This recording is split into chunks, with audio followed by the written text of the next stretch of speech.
twice now the Celtics have been first to the floor. They try to save with Horford. Unbelievable. Boston first to the floor. So good. Brown fakes, fires up the three. Bang! Tatum dives on the floor. Everybody dives. Jaylen Brown with the flush. Blocked by Porzingis. He's doing it all. Tatum spinning, driving, layup. Washington drives. Blocked by White. Oh, what a block from Derek White.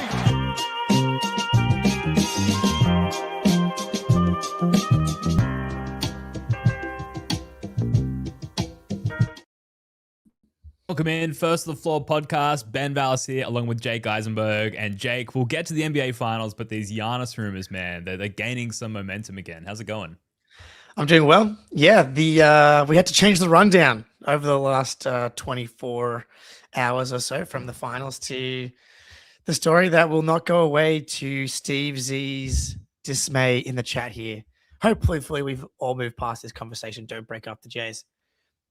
Again, a very fair feeling to have, but the rumor mill, the pundits are ramping up their confidence in the Celtics' interest in Giannis, and I think that's unavoidable right now. So if you're someone that's sick of hearing about it, then I guess just wait for 20 minutes until we get to the next two portions of the podcast.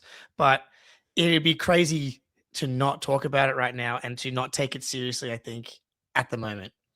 Well, yeah, it came up earlier in the Celtics offseason. The rest of the season is still very much underway, or the postseason at least. It came up, it went away, and then now it's back again. And it's back with a lot of energy, it seems, and some heavy hitters, at least in like the podcasting reporting space, to get into it. Someone is knocking at my door in the office here. It's either my child or my dog, so apologies if you can hear some incessant Can't hear it.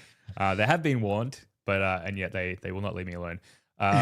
Yeah, so maybe we can kick it off with like a bit of a clip show, I guess, like just to set context as to what's happened. Let's start with old Billy Boy over here. I thought Boston was out of this.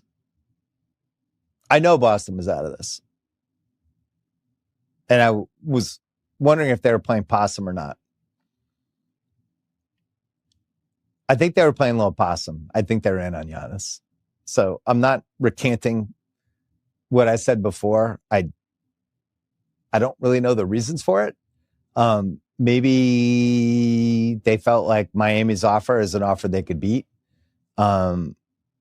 Maybe they wanted to drive. Maybe they want to drive the price of Miami's offer up, and they don't actually have interest in him. But as I said over and over again, Giannis is pushing for Miami or Boston. Those are the two locations, and really wants to end up in Boston because it would have the best chance to win a title. And I think Boston is not ruling out the idea, is my intel. And in general. All right, we've heard enough. Like, I'm not going to let the whole clip run. Apologies. I should have cut all the suspenseful silences out of there. We do love Bill Simmons. It's almost like I just, my body just relaxes, and all of a sudden I'm back listening to first Pearl Jam. My wife just walked in to let our dog in, and like clearly saw me. What are you doing a pub with Bill Simmons? May as well be. Well, Michael in the chat, he said, well, they got Bill Simmons on the pod. I actually almost choked on my coffee just now. It made me laugh. And so go ahead. What do you want to run KOC just to like get the clips out of the way? We'll do the same thing. We run the whole thing. Let's just set the context. About Miami, and yet you have Bill Simmons on his podcast last night after previously stating that he doesn't think the Celtics are in on Giannis, stating that he thinks they are indeed in on Giannis. You have Jake Fisher over at the Stein line saying that he believes Miami is very worried about Boston. And I am here to add that I have heard Boston is shopping people around a lot right now, that Boston is making calls. Boston is open to trading anybody besides Jason Tatum. And that doesn't necessarily. I think those are the key points. So like both of these guys, obviously like KOC, like he came up like via Celtics blog. He like isn't sort of entrenched in the old Celtics world. Bill Simmons, we know, has contacts within the organization. Like these are it's probably not nothing. And yet what we know about Brad Stevens and the Celtics is that they operate in the shadows. So I guess my question to you, Jake, is like, what level of excitement does this generate in you? Do you actually believe that there's something going on here? Is it posturing to get Miami to cough up more in a potential Miami acquisition? Like, what do you take from this? I think it's pretty clear that Milwaukee isn't, doing backflips about the Miami offer, which they shouldn't be. You're trading Giannis Antetokounmpo, a top 30 player all time, third in MVP in 2025, won back-to-back MVPs, like the second best player in the franchise's history, for like Tyler Hero as the best player coming back, and 3 Miami first-round picks, which is the most they can trade, which in theory, none of them are going to be that good. Like they never tank. Even if you think that maybe they slip up and they could be in the new lottery reform range where they could jump up, you know that they're not going to try and get into that range, even with their own picks, even when they should have been doing that over the past 2-3 years. Now they won't have their picks. Spoelstra is really good at raising the floor. So, like, it's a pretty garbage package for a franchise icon, in my opinion. And to them, the golden goose has always been trying to get their own picks back. And Jaylen Brown is the way to do that because Portland's not interested in that Miami package, as they weren't interested in that Miami package for Dame Lillard 3 years ago, whatever it was. Jaylen Brown is the best asset that has been discussed in any of these trade packages, whether no matter what team you're talking about, unless you just throw in all 3 of the Portland picks. So it could be just simple as that. Milwaukee is like, either Miami gives us more, but they don't have more to give you. That's the problem. Like, unless you're moving Bam, and then they're not moving Bam. Yeah, the Blazers package just makes the Blazers 3-team deal just makes the most sense. Basically everything you just said, Jake. Like it makes sense if the Bucks want to sort of retool and or rebuild essentially and like get back all their assets. It makes sense for the Blazers, incredibly so, to put JB next to, I don't know, Denny Avia and that team. And then as well as draft assets, you're looking at like, young quality players for Milwaukee, like Scoot Henderson, Shaedon Sharpe, etc. And it just makes sense. And then you've got the Giannis Tatum pairing, which would be interesting. And the immediately following, like next season, you've got those two together, but it's like, it's going to ramp up from there because they're still going to remain under the tax for an additional year. I think we basically know that at this point. And so the following season is kind of like what you're really looking at. And it gives you, I guess, a year to let Giannis and Tatum, I'm getting way ahead of myself here, like learn some chemistry, learn to play together. And then for the front office, Brad Stevens and co, to essentially assess what pieces around the edges would make sense long-term once you're able to make a splash financially again. Yeah. And there's also been, Evan Sidery, I don't know how much to believe from him, but he, I think, reported or tweeted at least, like they're trying to figure out the blockbuster with also then getting Trey Murphy into the TPE. And it's like, Bradley Stevens, if you're able to pull off the Jason Tatum, Giannis, Trey Murphy trio, because you want to have shooting around Giannis, obviously. I don't believe that you need to have a stretch big next to Giannis in order to be successful. I know that the best lineups included Brook Lopez, but I think Tatum kind of becomes your Bobby Portis upgrade. And in closing lineups, you're going Giannis at the 5, like the Giannis, Tatum, Murphy at like the 6'9+, and then Pritchard's your point guard who can shoot it, obviously, and then Ron Harper Jr., Baylor Scheim, and Sam Hauser, Jordan Walsh, Hugo Gonzalez. You just take your pick on what type of lineup you need, whether it's shooting, the wrecking ball crew. And Evan Sidery also mentioned 13 minutes ago that the Celtics also have interest in Nikia Okongwu. He kind of feels like he's just throwing like shit at the wall right now. I don't know, but like believed to have interest. Like, of course, they have interest in Nikia Okongwu, I guess, right? Like, they, I'm sure, are believed to have interest in Nikola Jokic and Victor Wembanyama. So it's kind of a nothing way to frame it, in my opinion. But it's hard to not just be sitting back and be tantalized by that trio. Is a Tatum, Giannis, Trey Murphy core more interesting, more potentially successful in your eyes than a Tatum, Giannis, Derek White core? I think I like now the Trey Murphy thing makes a lot of sense to me because Derek White's not going to have the ball. Like with Giannis coming in, it's like he's absorbing Jaylen Brown usage, but he is someone that's been able to produce MVP level production with the ball in his hands. Tatum and Giannis should and then Pritchard. I think we've seen now it's kind of time, and we've talked about it. Like I would almost flip the ball handling responsibilities from Derek to Peyton Pritchard at this point, and maybe I'm over indexing on the most recent season and most recent playoffs, but letting Derek White fit in the cracks. And it's like if you're going to make him be the fit in the cracks guy, which hey, the mistress has been known to fit in some cracks here and there. And Trey cracks. Hey, speaking of cracks, Trey Murphy has like the play finisher type, the way that he's able to just stretch the floor and attack closeouts at that size, the rebounding, and the fact you get younger. Because I think by trading for Giannis with Jaylen being the trade, you're getting a little bit older, like 1.5, 2 years. By moving Derek for Trey, then you're also kind of resetting the overall age of the team, the core. Like if, either it doesn't work or you do win a title and then, Giannis rides off to the sunset in 3-4 years, whatever it may be. It's like, okay, Trey Murphy's grown and now he's 29, 30, as opposed to Derek White would be in that 36-year-old range. So, Brad's always talked about building a sustainable winner, and trading Jaylen for Giannis kind of flies in the face of that to a degree. As far as like, I think you are raising your risk profile and getting a little bit older. I think that's totally fair. And to have reservations about that specific thing is absolutely, fair. But that's why the Trey Murphy thing makes sense. That feels crazy wish casting though. I don't know. Yeah.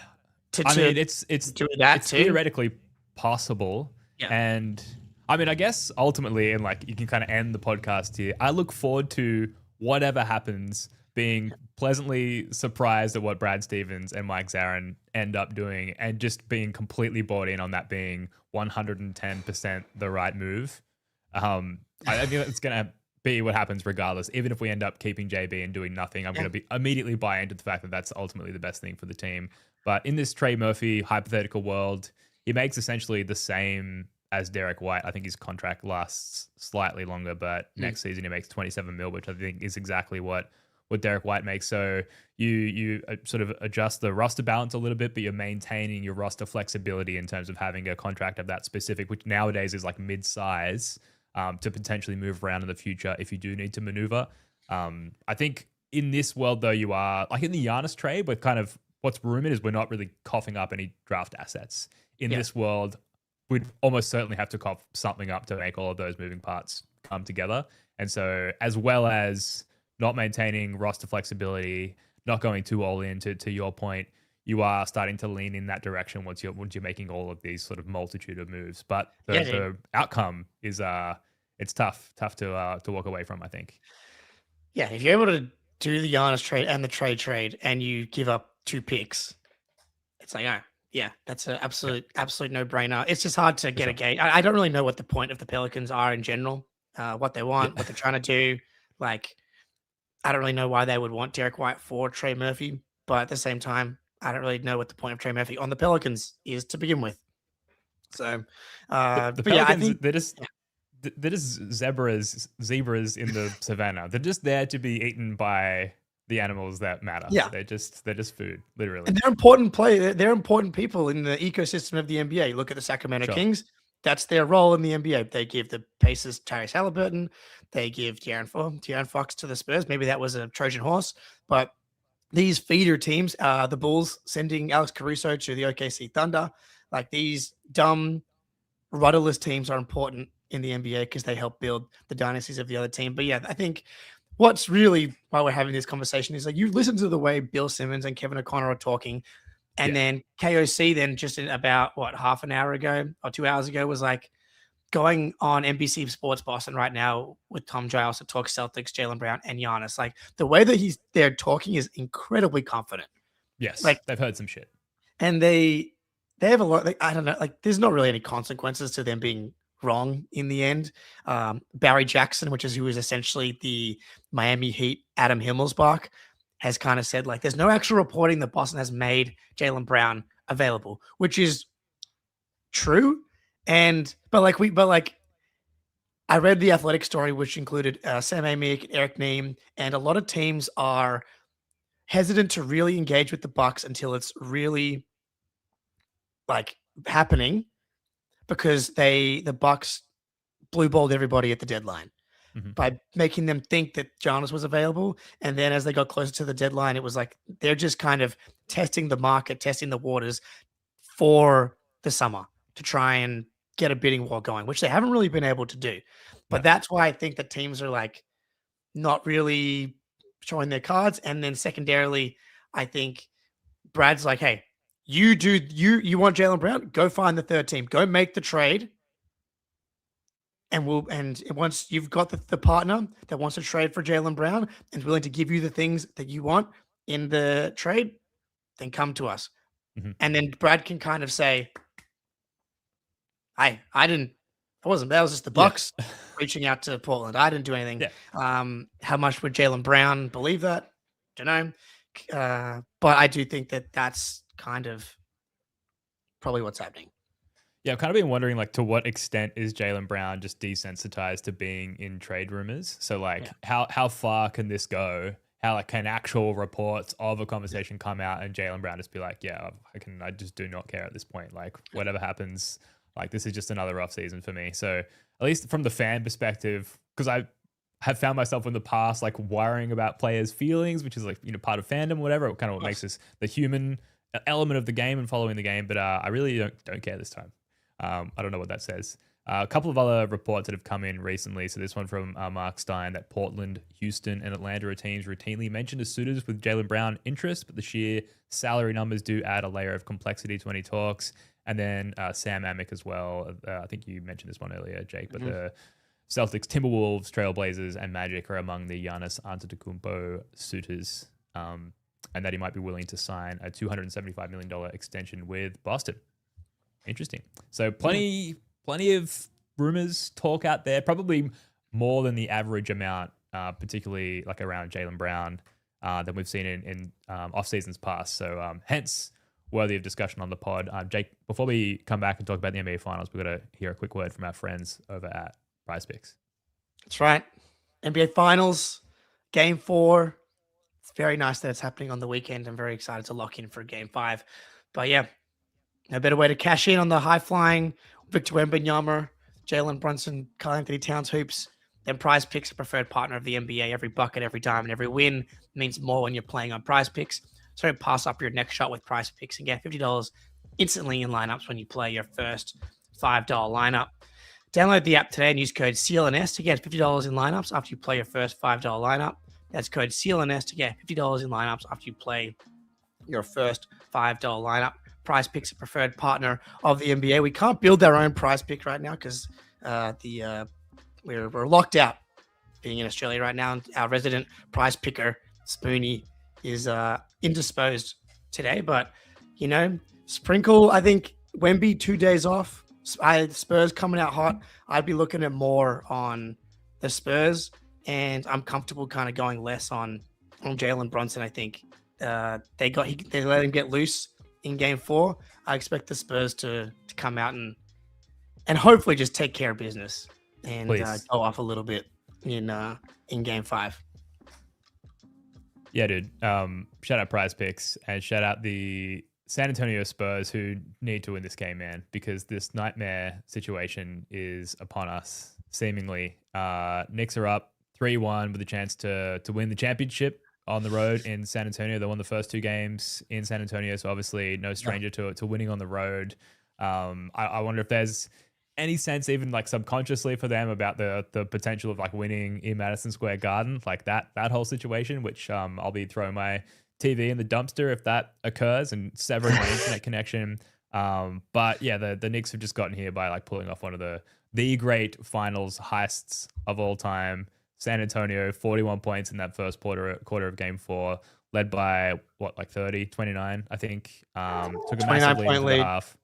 Yeah. And then New York, shout out to Ted in the background. Yeah. New York outscore the Spurs 58-30 in the second half, including a 16-point fourth quarter for San Antonio. I don't know where you want to start with this. Dude. Like, about if it's like ranking the Spurs, like boneheaded, just like young team, I guess, mistakes down the stretch, or just a disaster. Brutal, man. The fact that it's 3-1 when they've had a real chance to win all 4 games. Yeah. Yep.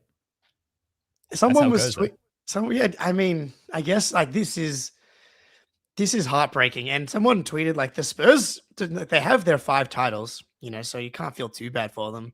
But they just have a litany of heartbreaking losses, whether it's the Ray Allen shot, 2 losses in this series between Wemby throwing the ball off Castle and blowing a 29-point lead. And I think Celtics fans may have been the one fan base that was, other than maybe the Knicks fan base, who've seen their team do it so many times. But like, this is not over. We've seen it in the playoffs. We've seen it against the Knicks too many times. And there were these little moments where you're watching, like, it was very reminiscent of game 1. And I know Zach Lloyd talked about this too, but like, and how often have we talked about the magic number and like playing, kneel down offense in some of these situations, and the Spurs are coming down and firing up quick, bad threes. And I'm like, oh, this is how it happens. This is how it starts happening. And Mitch Johnson, like, he goes for the kill by not, putting in Cornet and trying to buy Wemby some rest. Wemby's fucking toast by the end of the game. And it's like, it takes 2 to tango. OG Anunoby goes completely nuclear and has basically not missed a shot in the playoffs, let alone the fucking finals. Like, he deserves a statue already, unfortunately. The only thing I have left really, man, is that Jalen Brunson might not win finals MVP. And other than that, it's going very badly for me and all the things I care about. Yeah, so it's OG on top of finals MVP potentially right now. Is that what you're saying? Well, the odds are still favoring Brunson because there's projection involved. But I think if the finals ended after game 4, I think OG should be the winner, like with a bullet. The dude's got a 78% true shooting.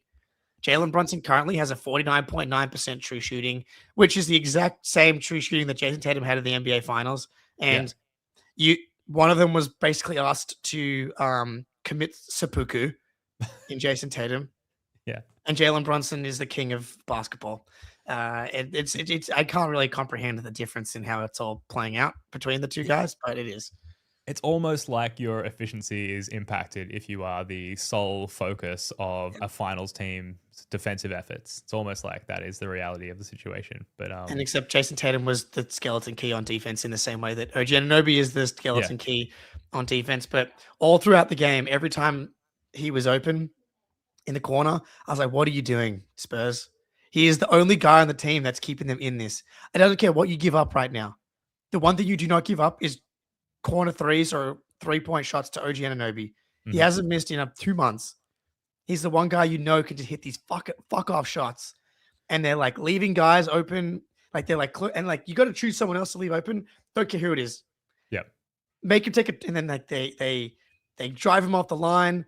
He gets a good look for a 2-point jumper. They close out. It goes back out, and then back to him in the corner. I'm like, give him a wide open 2-point jump shot, like as off the dribble. That's a perfect. These like tough catch and shoot threes. Oh man, so brutal. And then like the De'Aaron Fox just collapsed in the last 60 seconds to attack OG. Dylan Harper's done it multiple times too. It's like people don't attack Wemby at the rim. You just can't attack. You shouldn't attack OG Anunoby at the rim in transition. He's like super Derek White in that spot. He's a 6'9", 7'1" wingspan dude who's the best perimeter defender in the NBA. He's basically Kawhi. What are you fucking doing, dude? Someone on my like Instagram feed posted, it was like game 7, I think Spurs Pistons, I want to say, in the finals a few years back, like I guess 20 years ago. And it's Manu Ginobili with the ball in transition with less than 24 seconds left on the shot clock or in the game.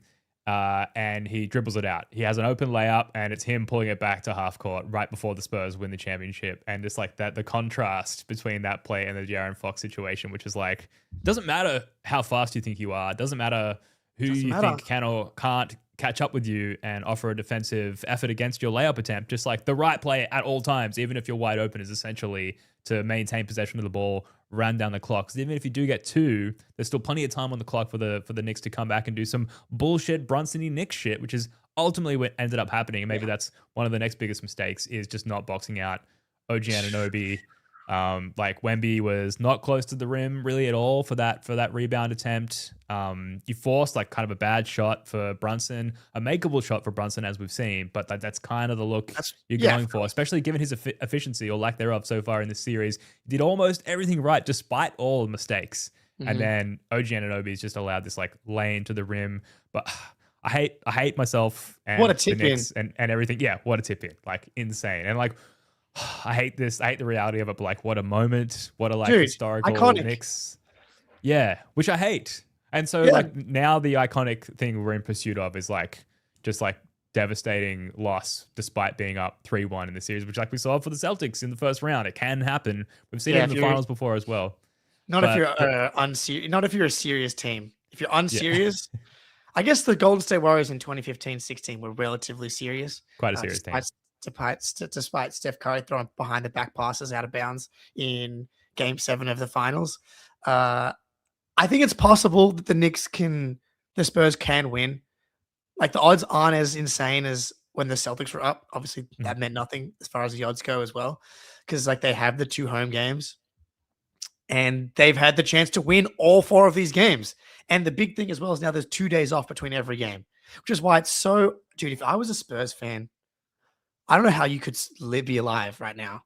Like, obviously, you've got your 5 titles, so you shouldn't no one's crying a river for the fucking Spurs right now because you've got Wembanyama, you've got Dylan Harper, you've got Stephen Castle. It's probably not going to be your last chance. But as we fucking know, as Celtics fans and every team that's won the title since the Warriors won back-to-back, is that it's really, really, really fucking hard to win these things. And when you have a chance to do it, you have to take the chance. And they should be tied 2-2 in this series at absolute worst. And they're fucking down 3-1 right now. And if they had tied it 2-2, now you get 2 days off between every game. And Wemby's at his best when he's rested. Because that's just the reality, dragging this 7'5" body around. And credit to Brunson, dude. He's got to be one of the best conditioned guys in the NBA. Because I don't think it's just like he's got a knack for the clutch. I think it's because he is still able to rise to a level of physicality and poise because of his conditioning. It goes back to that video with him and his dad when he's like 12.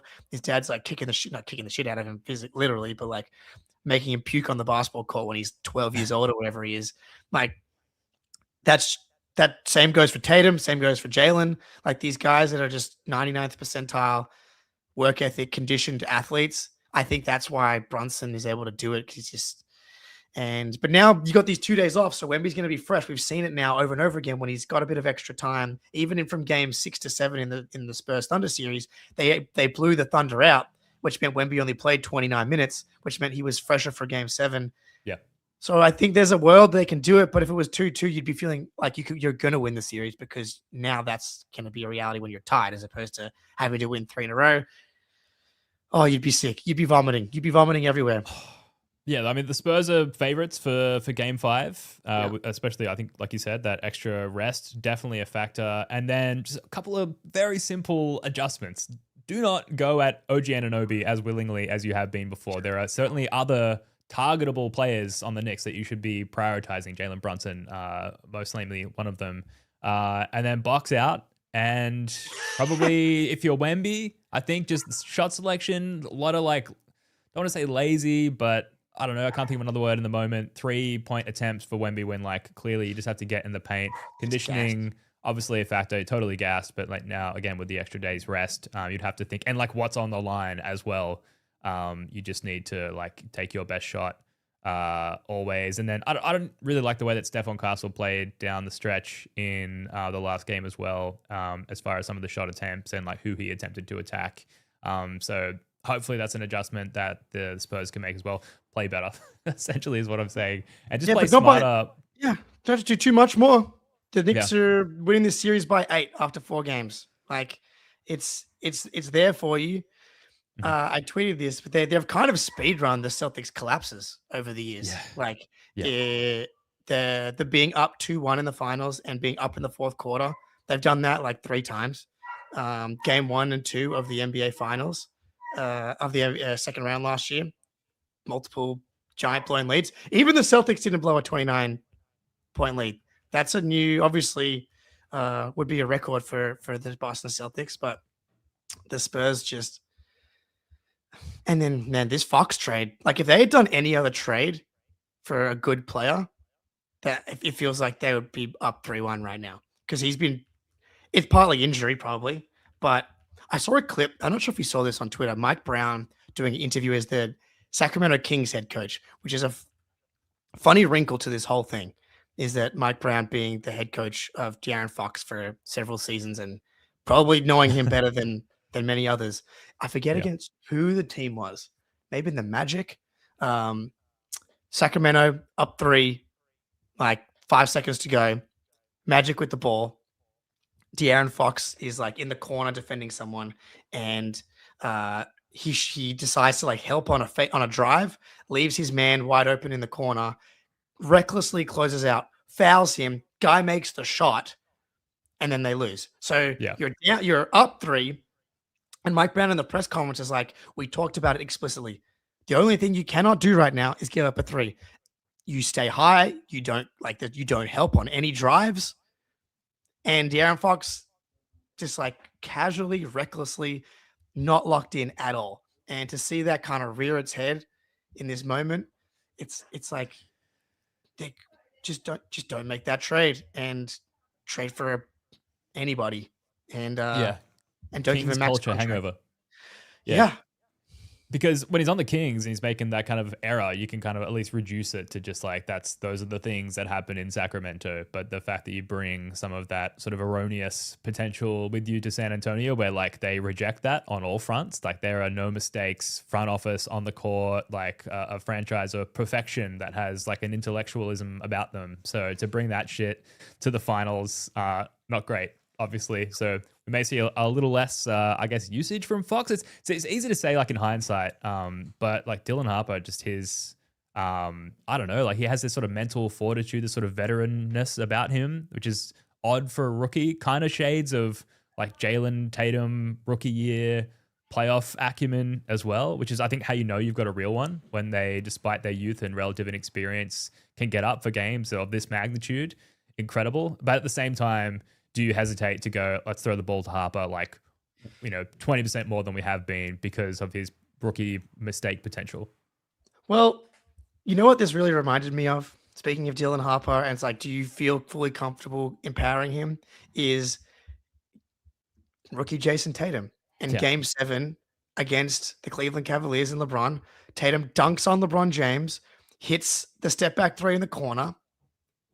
And then Terry Rozier is like, I'm about to lose a lot of money on the Celtics.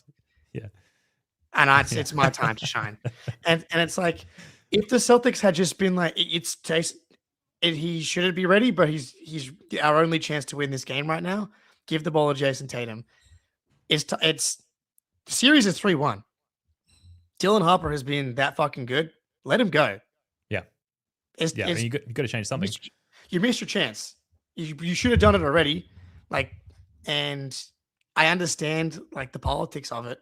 And Fox, I did have a good first half, to be fair. But like defensively, the rebounding from Harper, the one guy that was almost there on the rebound for the OG Anunoby thing, like Harper was an inch away because it was Fox's man, obviously. But granted, he was doubling for some reason. Yeah. But yeah, so I just brutal. You have to go to Harper more. I just like you should have gone to Jason Tatum more in the last 5 minutes of the conference finals in 2017, and then the Celtics would have clearly beaten the KD Warriors in the finals, and everything would be different right now. We're going to hop on the Patreon after this and rank all of the Celtics off seasons in the Jays era. I think from our Discord chat earlier, Jake, you might be bringing some pre-Jays off seasons. So I guess some pre-ish Jays. Yeah. So that'll be fun. So I imagine the post Game 7 loss to the Cavs and Tatum and Rozier will come up. What's the statute of limitations on Terry Rozier Game 7 like match fixing? Like is that incorporated into this ongoing investigation? Because if you know now what Terry Rozier was all about and what happened in that game, tough to rule it out. Tough to rule that out. Incriminating performance. Yeah, he gave Marcus Smart a side. The thing about Marcus we know is that that's 1 for 10 from 3. That's just part of the thing sometimes. But also, did he bet on the under in the Celtics in 2019 win total as he went when he was poisoning the locker room throughout the season? Underrated move. The long game. The long con from Terry Rozier. I wouldn't credit him with being that clever, but we'll see. Or maybe we won't. Seems like we won't. But anyway, that's enough on that. Yeah. Who do you think wins Game 5? I mean, I think Spurs. Closeout games are hard, and I think it's just clear what the Spurs need to do better, or what they just need to avoid doing, really, to have a better chance of success in Game 5. And I think we just need it. Adam Silver needs it. And going back to Game 6, for the Knicks, like potential to either win the championship, and I think also the pressure that will be on the Knicks. Like, there's very little pressure on the Knicks to win Game 5 because the worst thing to happen is going back home, MSG potential to win the championship, right? Which is amazing. But halftime, Spurs up 12 in that Game 6. A lot of pressure on the Knicks in that instance, and then I need it so bad, please. Yeah, I know. And like that's what's kind of like keeping me going at the moment. There's two things. So like my innate mental defensive mechanism to like always reject the Knicks as being a good, respectable franchise is wavering. That the Knicks are at the gates with the battering ram, knocking that shit down. That's troublesome for me because I've always been quite good at that sense. So like I am beginning to get this sort of morbid curiosity, as this is the second thing, about the Knicks winning the title and like what that might look like. And it's a bit of a staring into the sun situation, maybe for my own good. Like my mind is starting to wander there. So the thing that's keeping me going is the potential, the schadenfreude potential. And it's not a word we've been able to say for a while, Jake, of like, if the Knicks somehow do lose despite being in this position, and like the no Larry stuff, which like I can't even really go there because it's probably not going to happen, but like that would be incredible. It's not over till it's over. The Knicks have been outrageously good in closeout games throughout the playoffs so far, starting with beating the Hawks by 50 points. The Spurs are not the Sixers, the Hawks, or the Cavaliers, clearly, but they've proven to be pretty great in these spots. I just keep coming back to like the Spurs the fact that it's 3-1 is crazy. So you've got games 5 and 7 at home. Obviously, that the home court advantage seems to be gone in the world right now. By the way, Celtics started this trend. I feel like they were the first team to really start doing this, losing big home games at home in the playoffs. Shout out to the Boston Celtics, Game 4 of the NBA Finals. But I think that the Knicks are going to be live, going to bring it. It's been a fucking awesome finals, despite it being 3-1. Yeah, it's been, and I'm with you. Like when I fire up Zach Lowe's like magical reaction podcast, kind of feels like I'm hurting, like committing self-harm. But I think it's part of the process. Yeah, like I think you gotta. I think if you're gonna live the good times, I actually think it's helpful to go through the bad times, and it has maybe helped me feel a similar way to you in that it is the first title in 50 years for a franchise that cares about basketball, which is kind of cool. The part that sucks is like there's clearly a portion of the Knicks fan base that sucks and is like willing to commit crimes and hurt people. Majority. Yeah, but I would say a lot of crimes being committed, and like the types of people that are willing to pay 20 grand for a ticket, not the cool, there's probably a lot of guys sitting in that front row in Game 3 that are committing crimes from a tax evasion perspective in ways that we can't even comprehend. So screw them, screw the Knicks, screw New York. But I'm with you. It is morbid curiosity is a really good way to put it because I can't not look away. I can't look away. This is a better way of putting it. Ben Stiller filming the game on his phone from goddamn courtside and then posting it in black and white and everyone being like, it's cinematic. Fuck off. Everyone has the black and white filter. You're not cool. I hate it, although I do respect Ben Stiller. I did love you shared it in the Discord, which I then sent to my parents. But the Jerry Seinfeld and Larry David tweet, it's top like 5 this, tweet of all time. top five, like see the Spurs know how to take the lead, Yeah, just can't hold the lead. Just kind of the whole thing about having a lead, and that you're right. That is kind of healing us all one moment at a time. we did a Celtics know how to take the threes. They just don't know how to make the threes. A few years back on the First of the Floor Twitter. So pioneers in that sense. All right, that's going to do it for this one. Thank you so much for joining us. We're hopping over to the Patreon now to rank all of the Celtics' recent off seasons. It's going to be a real roller coaster. First of the Floor live show in Boston in November. Let us know in the comments if you're interested. We're looking at like ticketing and venue sizes and just logistics. Obviously, we need to understand the level of interest, which is bubbling up. I think we've got a nice little crew organized. So let us know if you'd be interested in joining something like that. In the meantime, Jake Eisenberg, love your work, man. Go Celts.